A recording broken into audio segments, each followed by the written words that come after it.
They say within you sleeps a dragon, coiled, silent, and forgotten. But when it awakens, your world will never be the same. What if everything you think you know about reality is merely a veil, thin, fragile, and meant to be pierced? What if buried deep within your spine lies an ancient, serpentine force that predates religion, language, even memory itself?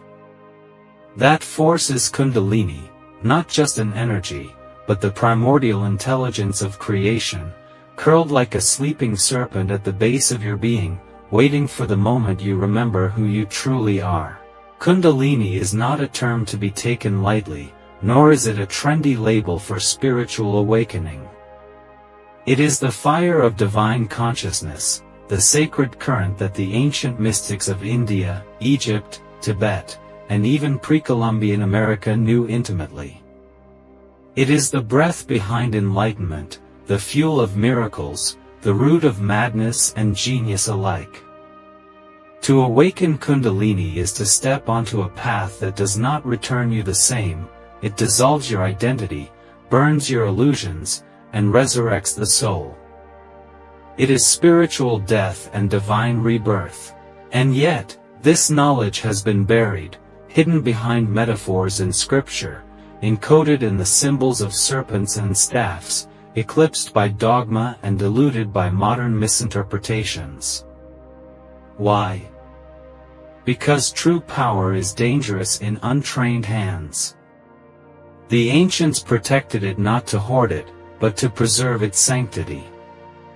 In this video, we're going to unveil the full story of Kundalini, its true origins in forgotten civilizations and sacred texts, the esoteric meaning that runs deeper than any modern yoga class, and the cosmic reasons this force has been obscured for ages. We'll explore how this sacred fire travels up the spine through the chakras, unlocking dormant layers of perception and burning through karmic patterns. We'll touch the edge of forbidden knowledge, then bring it gently back down to earth with real practices you can integrate into your life. Because this isn't just ancient theory. It's a living force. And if you've ever felt a restlessness in your soul, a sense that something is waiting inside you, you're not imagining it. The dragon stirs. And now, it's time to begin the awakening. Stay with me, as we journey into the heart of forgotten power, and unlock the sacred flame that lies within you. To truly grasp the mystery of Kundalini, we must first unearth its ancient roots, not just in India, where it was systematized in yogic and tantric traditions, but across the vast and mysterious tapestry of forgotten civilizations.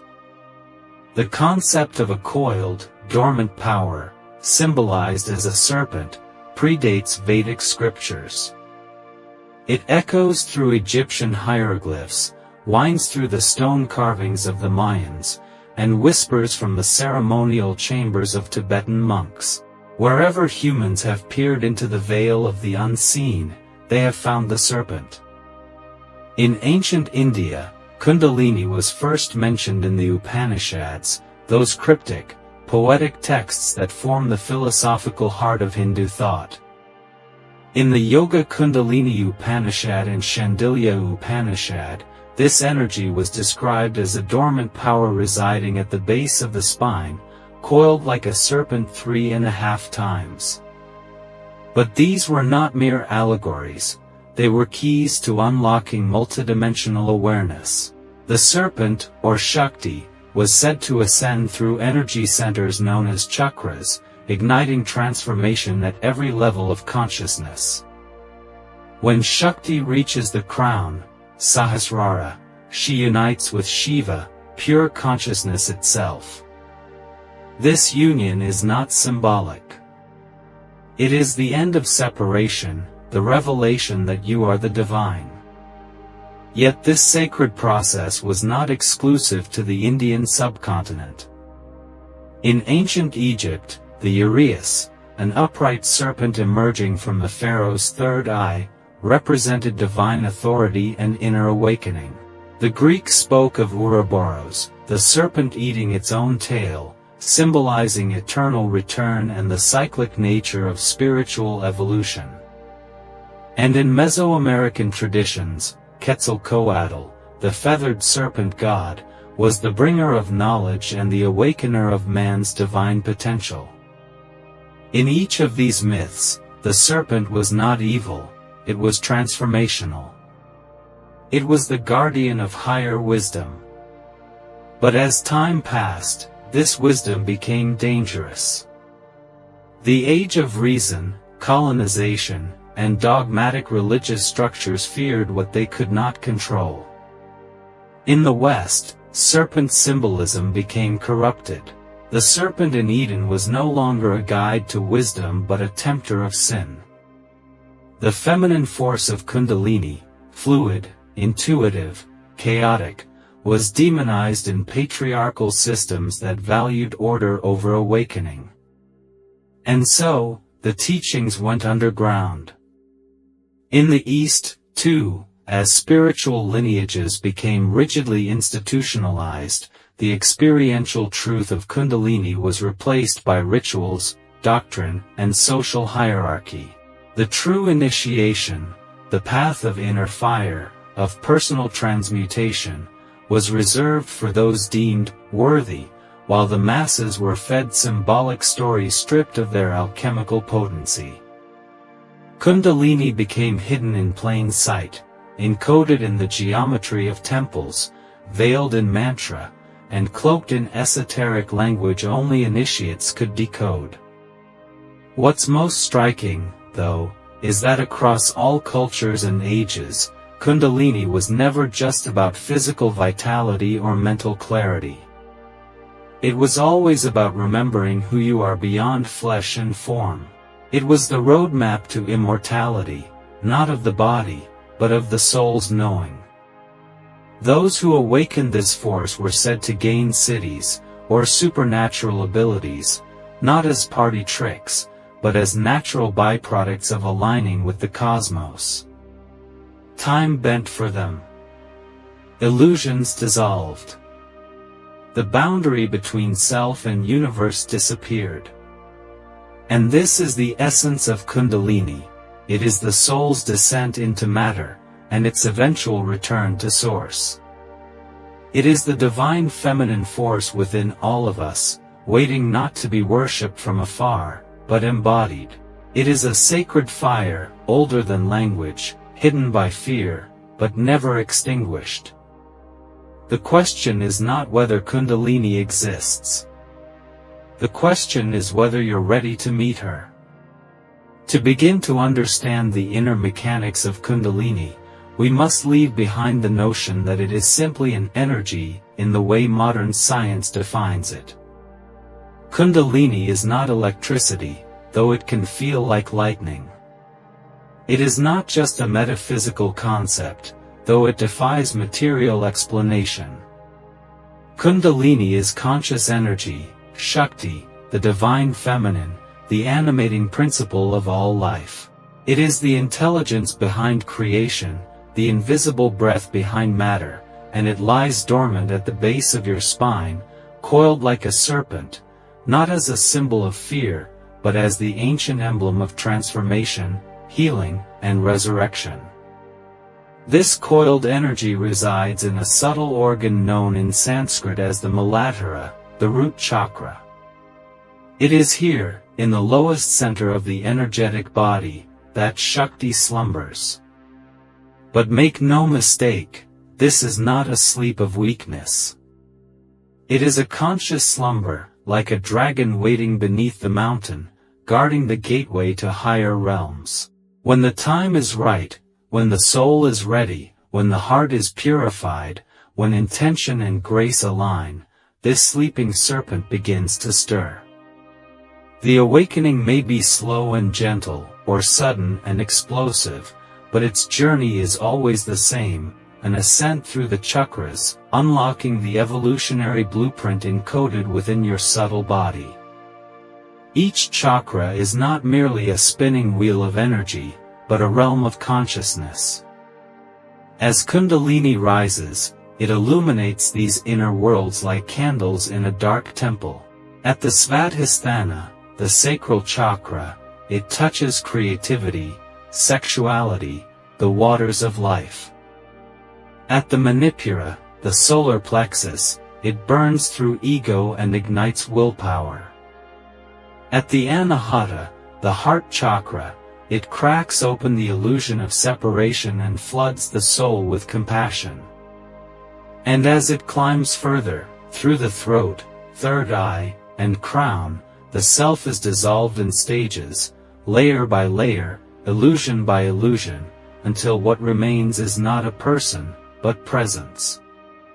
Not thought, but pure awareness. Yet this path is not linear. It is not a straight line up the spine, nor a checklist of chakras to activate. It is a sacred spiral, a dance of descent and ascent, of ego death and spiritual rebirth. The true awakening of Kundalini is not an escape from life, but an immersion into its deepest layers. It brings light to your shadows. It amplifies your patterns. It pulls suppressed trauma to the surface, not to torment you, but to be transmuted. For this reason, Kundalini is often misunderstood as chaotic or dangerous. But it is not the serpent that harms, it is our resistance to her movement that causes pain. This is why preparation is essential. The body must be refined through movement and breath.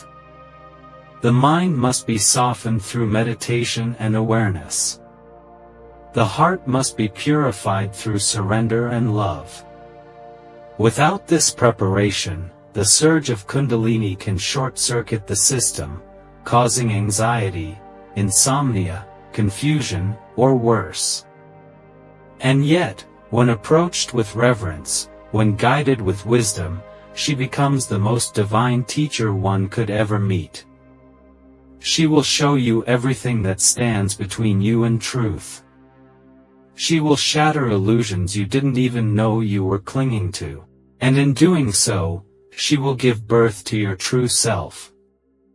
But here's where it becomes even more mysterious. The path of Kundalini is not one size fits all. For some, she rises in a flash, a bolt of lightning that forever changes the landscape of the soul. For others, she awakens slowly, gently weaving her way through the body over years, even decades. Some meet her through trauma, others through devotion. There are those who awaken her through disciplined yoga and breathwork, and others who stumble into her embrace through a spontaneous experience. However it begins, one truth remains: once Kundalini awakens, you cannot return to who you were. She begins to deconstruct the ego, not with cruelty, but with precision. She dissolves the stories, the identities, the masks we wear, until all that remains is presence, pure, silent, infinite. And from that silence, something new is born. Not a new persona, but a new consciousness.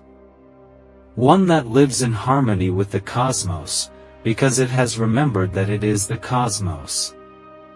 This is the sacred paradox of Kundalini. She is within you, but not of you. She is you, and yet far greater than you. She is the key and the door, the flame and the fuel, the question and the answer.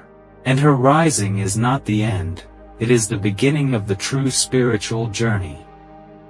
The deeper you journey into the mysteries of Kundalini, the more you realize she is not just a personal energy, she is a cosmic archetype, woven into the fabric of the universe itself.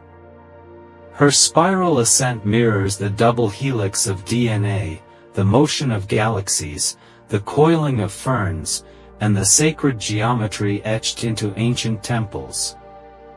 She is the unseen architect behind the rhythm of creation, death, and rebirth. And when she rises within the human vessel, she does not merely grant mystical experiences, she rewrites the story of who and what you are. One of the greatest misconceptions about Kundalini is that it's a goal to be achieved, like a trophy of spiritual advancement.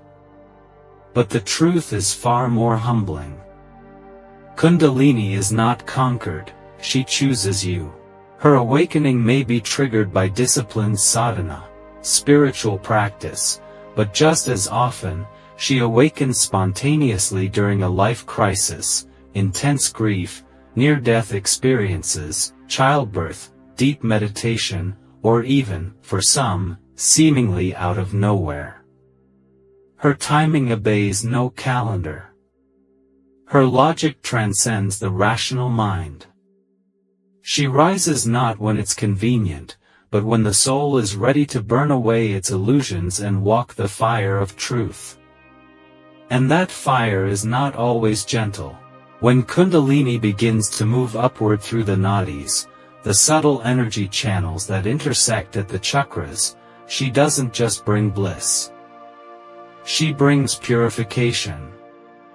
She stirs the sediment at the bottom of your consciousness, forcing unresolved trauma, karmic debris, and shadow aspects into the light of awareness. Emotions you thought were buried resurface. Beliefs you once clung to begin to crumble. You may feel as if you are being dismantled, because in a sense, you are. This is why the process has often been described by mystics as a spiritual death, a total unraveling of the small self, so that the vast self may emerge. In yogic traditions, Kundalini is often described as Shakti, the divine feminine force. But she is not only a metaphor, she is alive, conscious, and responsive. When treated with reverence, she becomes the most compassionate of teachers. When forced or manipulated, she can become volatile, as if warning, this is not a path to be walked with arrogance. Mystics and saints have long cautioned against attempting to awaken Kundalini prematurely. In the wrong context, with an unprepared body or unstable mind, her force can cause severe imbalances, psychic disturbances, emotional overload, and even physical illness. This is not a punishment, it's the natural result of channeling cosmic voltage through a fragile circuit.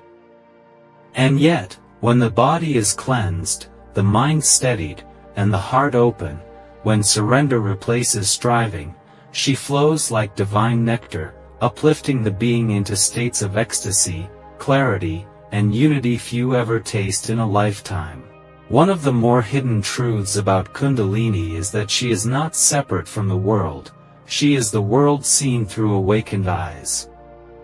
As she activates the higher chakras, particularly the third eye, Ajna, and crown, Sahasrara, your perception begins to shift. You may no longer see the world as solid, but as vibrational. You may hear sounds within sounds, see colors that do not exist in the visible spectrum, or feel yourself dissolving into the fabric of all things. This isn't imagination, it's expanded perception. The veil begins to thin. The illusion of separation falters. You begin to live from a place not of thought, but of direct knowing. And here lies the paradox. The more Kundalini awakens you to the infinite, the more deeply you must root yourself in the present moment. The path is not to escape the world, but to transfigure it. Enlightenment is not about floating above life, it is about walking it with eyes wide open, heart ablaze, and soul aligned with truth. Kundalini shows you the divine in the mundane, the sacred in the sorrow, the eternal within the ephemeral. Perhaps most intriguingly, the rising of Kundalini is not a one-time event, but a continual unfolding. Like the petals of a lotus, new layers open as old ones fall away. Each phase of awakening reveals deeper truths, subtler veils, greater responsibilities. You begin to see that this force is not just rising within you, it's rising through humanity itself. Across the world, more and more people are experiencing spontaneous awakenings, often without knowing what's happening. Why? Because we are in a time of collective transformation. The serpent is not just awakening individually, it is awakening globally. And so, Kundalini is not merely a personal journey, it is a call to service. As you awaken, you become a vessel, not to preach, not to dominate, but to embody. To live with truth so fully, so fiercely, that your presence alone becomes a beacon for others still asleep. For all its mystique and transcendence, Kundalini is not meant to remain an abstract or esoteric idea. It is a living force, and it desires to be lived through you. The question is not just, how do I awaken Kundalini, but rather, how can I prepare myself so that when she moves, I become a worthy vessel? Because when Kundalini awakens, your entire being becomes an instrument of transformation. Body, mind, and soul must learn to play in harmony with the divine current. The first and most important foundation is grounding. You cannot build a temple on unstable soil. Many spiritual aspirants seek peak experiences, visions, ecstasy, cosmic downloads, without anchoring themselves in the body. But Kundalini requires a strong nervous system, healthy organs, and emotional resilience. Simple daily practices like walking barefoot on the earth, eating nourishing foods, maintaining a regular sleep cycle, and breathing deeply with awareness are not basic, they are sacred. They prepare your temple for the divine fire. Next, develop a breath-centered meditation practice. One of the most time-honored techniques is pranayama, the yogic science of breath control. Practices like nadi shodhana, alternate nostril breathing, kapalabhati, skull-shining breath, or bhastrika, bellows breath, begin to clear the energy channels, nadis, allowing Kundalini to rise smoothly. But these techniques must be practiced with reverence and not rushed. Even 5 minutes a day, consistently, with full presence, is more effective than intense but erratic efforts. Let your breath become your bridge between the mundane and the mystical. Movement and asana, yogic postures, also play a critical role. Kundalini Yoga, as taught by some lineages, is designed specifically to awaken this inner force, but even gentle Hatha Yoga can begin the process. Postures that stretch and stimulate the spine, like cobra, camel, or seated forward bends, gently activate the dormant energy at the base of the spine. Always practice with awareness, never with force. Your body will speak to you, and Kundalini will never violate your readiness. Equally important is emotional purification. Kundalini will bring to the surface everything you haven't dealt with, fears, regrets, suppressed grief, unresolved anger. Don't resist this. Instead, begin the work of inner alchemy now. Journaling, shadow work, and conscious self-inquiry are powerful tools. Ask yourself, where am I clinging to identity? What am I afraid to feel? What am I unwilling to release? Every honest answer is a stone removed from the dam that blocks your inner river. And then there is devotion. This is perhaps the most overlooked yet most potent catalyst for awakening. Whether your devotion is to a deity, the divine feminine, your higher self, or simply the truth, devotion purifies the heart. It softens the ego's grip, It opens the gateway of Anahata, the heart chakra, through which Kundalini passes like a river of fire transformed into light. Chanting sacred mantras like Om Namah Shivaya or Sat Nam, offering prayer, singing, or simply sitting in awe of existence, these acts nourish your subtle body in ways intellect cannot. Of course, obstacles will arise. One of the most common is ego inflation, feeling superior because of spiritual experiences. This is a trap. Kundalini does not awaken so you can be special. She awakens so you can be true. Another is fear, of the unknown, of losing control, of dissolving. This, too, is natural. But fear is the veil, not the truth. When fear arises, meet it with breath, with presence, with trust. You are not being destroyed, you are being reborn. Finally, surround yourself with silence and nature. Kundalini is subtle. She speaks in the language of stillness, in the rustle of leaves, in the space between thoughts. Take time away from noise, screens, and overstimulation. Let your nervous system attune to natural rhythms. Listen deeply, not just with ears, but with your being. You don't need to chase Kundalini. You need only make space for her. When you create inner silence, stability, and surrender, she will rise, not because you forced her, but because you remembered how to receive her. And when she does, you will feel it, not as a moment of excitement, but as a deep, undeniable knowing that something ancient, sacred, and utterly transformative has begun within you. And from that moment on, life is never the same. Kundalini is not just a mystical phenomenon.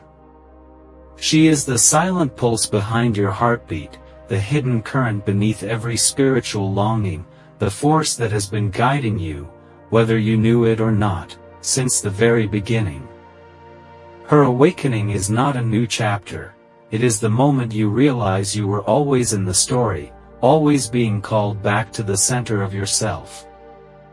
The coiled serpent at the base of your spine is not waiting for a ritual, a teacher, or a perfect moment.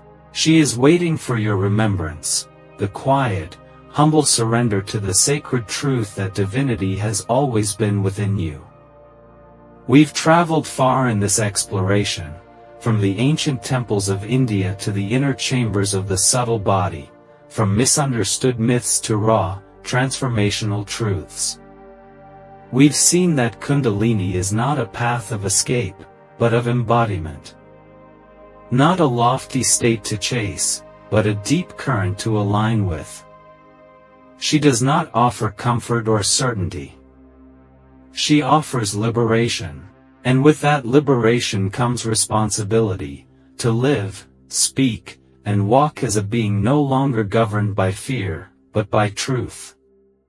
And yet, the true mystery of Kundalini cannot be taught or fully explained. It must be lived. It must be felt in the marrow of your being. All the ancient scriptures, all the philosophies, all the symbols of serpents, lotuses, and flames, they are just doorways. The real initiation begins the moment you choose to step through them with courage and sincerity. So I leave you with this. If you've ever felt a stirring in your spine during deep meditation, a heat in your belly as you spoke your truth, a sense of something greater moving through you in moments of stillness, don't dismiss it. Listen. That might just be her, Shakti, the Great Mother, knocking at the door of your soul, inviting you to awaken not just to a new level of awareness, but to a completely new way of being. Will you answer? If this message has stirred something within you, share your thoughts below. You're not alone in this journey, and your voice may be the light someone else needs to find their path. Like, subscribe, and join me as we continue to explore the ancient mysteries that were never truly lost, only waiting for us to remember.